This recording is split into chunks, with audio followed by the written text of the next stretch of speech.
तो दोस्तों इस वीडियो के अंदर हम सबरफ्लेक्स इंडिया के आईपीओ के बारे में बात करेंगे और जानेंगे कि आपको सबरफ्लेक्स आईपीओ के अंदर इन्वेस्ट करना चाहिए या नहीं। चलिए शुरू करते हैं।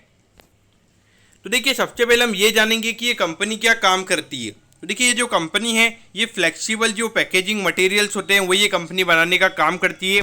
क्योंकि जनरली अगर आप देखोगे जो खाना होता है और जो डेयरी के प्रोडक्ट्स होते हैं, जो फार्मास्यूटिकल के जो केमिकल्स कॉस्मेटिक्स वगैरह होते हैं, तो उन्हें पैक करने के लिए ये मटेरियल यूज़ किया जाता है, तो वो ये कंपनी बनाने का काम करती है। तो देखिए डेफिनेटली अगर आप देखोगे भले आप कुछ भी हो जाए, कोई भी टेक्नोलॉजी आ जाए, लेकिन आपको वहाँ पे इनकी पैकेजिंग के लिए प्रोडक्ट रहेगा। तो एक कंसिस्टेंसी पॉइंट ऑफ व्यू से देखा जाए, फिर बिजनेस की लॉन्गिविटी पॉइंट ऑफ व्यू से अगर देखा जाए, ये बिजनेस यहाँ पे रहने वाला है। लेकिन डेफिनेटली अगर आप देखोगे कंपटीशन इस बिजनेस में काफ़ी ज़्यादा हमें नजर आता है, तो वहाँ पे मार्जिन यहाँ पे काफ़ी कम हमें नजर आते हैं। तो देखिए ये जो कंपनी है इसके अगर हम देखेंगे तो ये कंपनी प्रोडक्ट बनाने का भी काम करती है, प्रोसेस करने का भी काम करती है, फिर डिज़ाइन, बायर्स और एक्सपोर्टर्स, इंपोर्टर्स यानी कि इंपोर्टर भी है, एक्सपोर्टर भी है, और ये कुछ बाय वगैरह भी करती है और सेल वगैरह भी करती है। तो ये सारे काम हमें यहाँ पे कंपनी के नज़र आते हैं।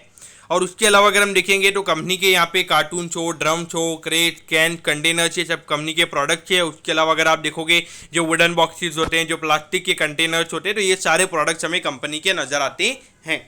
अभी करंटली कंपनी के 3 मैन्युफैक्चरिंग प्लांट्स है गुजरात के अंदर। तो देखिए आजकल जिस तरीके से यहाँ पे मोदी गवर्नमेंट ने जो अब मोदी जी वहाँ पे सीएम बने थे, तो वहाँ पर अगर आप देखोगे तो बहुत सारे उन्होंने इनिशिएटिव लिए थे। और वहाँ पर अगर आप देखोगे आज की तारीख में जितनी भी नई नई कंपनीज आ रही है, तो उनकी अगर हम मैन्युफैक्चरिंग प्लांट की अगर हम बात करेंगे तो हमें गुजरात में ही नजर आते हैं। तो ये देखा जाए तो इन अ वे देखा जाए तो यहाँ पे मोदी जी ने इसे डेवलप किया है और उन्होंने कहीं ना कहीं यहाँ पे एक ऐसा इंफ्रास्ट्रक्चर डेवलप किया है कि वहाँ पे कंपनीज जाके अपने प्रोडक्ट को वहाँ पे डेवलप कर रही है। अब अगर हम यहाँ पे कम्पिटिटिव स्ट्रेंथ के बारे में अगर हम बात करेंगे तो देखिए एक लोकेशन का एडवांटेज यहाँ पे कंपनी के पास में है। और मैनेजमेंट टीम, जैसे कि अगर आप देखोगे ये जो कंपनी है 1932 से ये कंपनी स्टार्ट हुई थी। तो इन अ वे अगर आप देखोगे 90 ईयर्स इस कंपनी को स्टार्ट हुए हो चुके हैं। और तब ये पहले पार्टनरशिप थी और अभी ये एज अ होल यहाँ पे एक अभी कंपनी बन चुकी है। और यहाँ पे क्वालिटी के ऊपर ये कंपनी का फोकस रहता है और R&D के ऊपर ये कंपनी फोकस हमें करती हुई नजर आती है। अब अगर हम ऑब्जेक्टिव की अगर हम बात करेंगे, यानी कि जो आईपीओ से कंपनी को पैसा मिलने वाला है उसे कंपनी कैसे यूटिलाइज करने वाली है, तो देखिए जो वर्किंग कैपिटल की रिक्वायरमेंट्स है, यानी कि जो डेली टू डेली जो कैश की रिक्वायरमेंट्स होती है, तो उसे फुलफिल करने के लिए यहाँ पे ये कंपनी का आईपीओ आ रहा है। कंपनी के फिनेंशियल जानने से पहले अगर हम कंपनी के प्रमोटर्स की अगर हम बात करेंगे तो देखिए हिकमत बहादुर और उसके अलावा हिकमत बहादुर, कृष्णा बहादुर कुंवर, ये कंपनी के प्रमोटर्स है। ये पूरा एक ही उनका एक नाम है और कोई हमें यहाँ पे कंपनी का प्रमोटर नजर नहीं आता है। तो यहाँ पर अगर आप देखोगे कंपनी के जो रेवेन्यू के नंबर थे 2020 में 63 करोड़ पे थे, फिर उसके बाद में 73 करोड़ का रेवेन्यू का नंबर वहाँ पे कंपनी का हो गया था। और अभी अगर हम 9 मंथ की अगर हम बात करेंगे तो अराउंड 41 करोड़ के रेवेन्यू के नंबर से ऑन एन एवरेज अगर हम देखेंगे 14 करोड़ पर क्वार्टर का नंबर हमें यहाँ पे नजर आता है। तो लगभग 55 से 60 करोड़ का रेवेन्यू का नंबर हमें यहाँ पे पूरे फाइनेंशियल ईयर में देखने को मिल सकता है। और 81 लाख रुपीज का प्रॉफिट यहाँ पे कंपनी ने कमाया है। तो इन अ वे अगर आप देखोगे तो 27 लाख रुपए पर क्वार्टर का ये नंबर हमें नजर आता है। और वहां पे लगभग 1 करोड़ 10 लाख के लगभग हमें ये नंबर पूरे साल का नजर आ सकता है। क्योंकि पिछले साल अगर हम देखेंगे उसके बेसिस पे कंपैरिजन में यहाँ पे ये नंबर हमें गिरता हुआ नजर आ रहा है। बाकी अगर हम एसेट के नंबर की अगर हम बात करेंगे तो देखिए लगातार यहाँ पे कंपनी के एसेट के नंबर कम हो रहे हैं। यहाँ पे 51 करोड़ के एसेट थे, फिर उसके बाद में 40 करोड़ और इसके बाद में 35 करोड़ का कंपनी का टोटल एसेट का नंबर हो चुका है। तो इन वे देखा जाए तो कंपनी के फाइनेंशियल्स हमें इतने अच्छे नजर नहीं आते हैं। और वहाँ पर एट द सेम टाइम अगर यहाँ पे कंपनी के एसेट के नंबर कम हो रहे हैं, डेफिनेटली मेरे ख्याल से ये नंबर हमें यहाँ पे नेगेटिव नजर आता है। अब देखिए 8 तारीख को ये आईपीओ ओपन होने वाला है और 13 तारीख को ये आईपीओ में क्लोज होता हुआ नजर आएगा। 11 रुपीज पर शेयर पे यहाँ पे कंपनी शेयर दे रही है और 10,000 शेयर का हमें यहाँ पे लॉट नजर आता है। यानी कि एक लॉट को अप्लाई करने के लिए यहाँ पे 1,10,000 रुपए लगेंगे।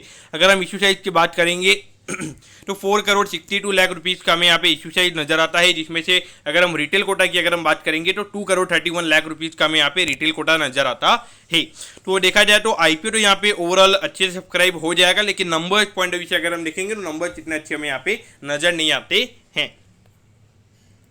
तो देखिए 1,10,000 रुपये आपको यहाँ पे अगर एक लॉट के लिए अगर आपको अप्लाई करना है तो आपको यहाँ पे 1,10,000 रुपये लगेंगे। और यहाँ पे रिटेल कैटेगरी के अंदर आप सिर्फ एक लॉट के लिए अप्लाई कर सकते हो, क्योंकि यहाँ पर अगर ये 2 लॉट पर अगर ये एप्लीकेशन जाएगी तो वहाँ पे 2,20,000 रुपये आपको यहाँ पे लगेंगे। और रिटेल इन्वेस्टर वाली कैटेगरी के अंदर मैक्सिमम 2 लाख की एप्लीकेशन ही आप लगा सकते हो।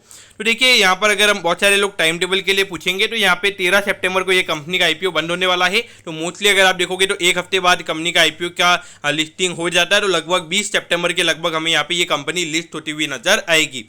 तो एट द एंड आपको यहाँ पे क्या करना चाहिए, तो देखिए मेरे ख्याल से अगर देखा जाए आईपीओ काफ़ी छोटा है। अगर हार्डली अगर आप देखोगे 400-500 लोग अगर इस आईपीओ में अप्लाई करेंगे तो आईपीओ टोटली सब्सक्राइब हो जाएगा। लेकिन अगर एचएनआई कोटा में अगर आप देखोगे तो 2 लाख की मिनिमम एप्लीकेशन लगती है। तो एचएनआई में तो अगर 100-150 लोग भी अगर आईपीओ को अप्लाई करेंगे तो वहाँ पे आईपीओ टोटली सब्सक्राइब हो जाएगा। तो यहाँ पे सब्सक्रिप्शन से रिलेटेड हमें कोई इशू नजर नहीं आता, लेकिन कंपनी के फाइनेंशियल जितना अच्छे नहीं है, कंपनी इतनी पुरानी है, इतनी ज़्यादा कोई ग्रोथ हमें यहाँ पे नजर नहीं आती है और लगातार एसेट का नंबर कम होना वो हमें यहाँ पे नेगेटिव नजर आता है। तो उस पॉइंट ऑफ व्यू से देखा जाए तो यहाँ पे मेरे ख्याल से अगर अच्छा खासा सब्सक्रिप्शन होता है तो मेरे ख्याल से अप्लाई कर दीजिएगा। और चूंकि अच्छी डिमांड रहेगी और सप्लाई कम है तो उसके बेसिस पे आपको वहाँ पे लिस्टिंग गेन मिल जाएंगे। बाकी long term point of view से मत देखिएगा, जो भी अप्लाई कर रहे हो अगर अलॉटमेंट आ जाती है तो मेरे ख्याल से लिस्टिंग में अगर आपको बाई चांस 10-15% का गेन आ रहा है या उससे ज़्यादा जो भी गेन आ रहा है तो वो आपने लेके निकल जाना चाहिए। तो दोस्तों मैं होप करता हूँ कि सबर फ्लेक्स इंडिया के आईपीओ के बारे में आपको सब कुछ समझ में आ गया होगा। अगर आपकी कोई भी क्वेरीज है आप कमेंट कीजिए, मैं जरूर आपके कमेंट पर रिप्लाई करूंगा। ओके दोस्तों, thank you, have a nice day.